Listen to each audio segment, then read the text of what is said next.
গতকাল ডক্টর শ্যামাপ্রসাদ মুখার্জির জন্ম শতবার্ষিকী। আমি বিরোধিতা করব না।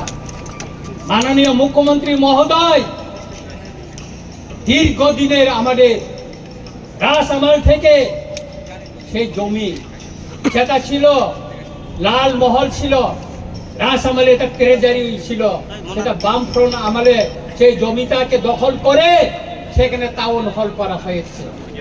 আমরা বিরোধিতা করিনি, টাউন হল থাকুক, আমরা বিরোধিতা করিনি।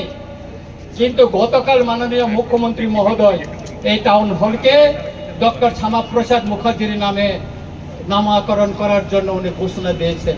আমি এর তীব্র প্রতিবাদ জানাই। কেন কেন আমি প্রতিবাদ জানাই? ডক্টর শ্যামাপ্রসাদ মুখার্জির নামে আপনার শহরে আরেকটা বড় টাউন হল করুন, আরেকটা বড় টাউন হল করুন, আর এই টাউন হলকে টাউন হলে রেখে দিন। ত্রিপুরায় বিভিন্ন রাজনৈতিক দল আমাদের ইতিহাস মুছার জন্য এখানে কম্পিটিশন চালাচ্ছে। সেই কংগ্রেসের আমলে এই যে বর্তমানে যে আইজিএম, এটা বিএম যে হসপিটাল, ভিক্টোরিয়া মেমোরিয়াল হসপিটালকে সেটা আইজিএম করা হয়েছে। এই যে সুকান্ত একাডেমি, এই সুকান্ত একাডেমি কি ছিল? এটা দরবার হল ছিল, দরবার। এটাকে এখন সুকান্ত একাডেমি করা হয়েছিল। এখানে আগে দরবার হল ছিল।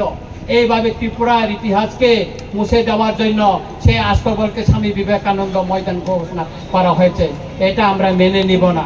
আমরা অনুরোধ করব মাননীয় মুখ্যমন্ত্রীকে, বিনয়ের সঙ্গে অনুরোধ করব, মাননীয় মুখ্যমন্ত্রী মহোদয়, আপনি আরেকটা জায়গায় অনেক কোটি টাকায় শীততাপ নিয়ন্ত্রিত একটা ডক্টর শ্যামাপ্রসাদ মুখার্জির নামে আপনি আরেকটা হল করুন, টাউন হল করুন। তাতে আমাদের এটা আমাদের কোনো আপত্তি থাকবে না।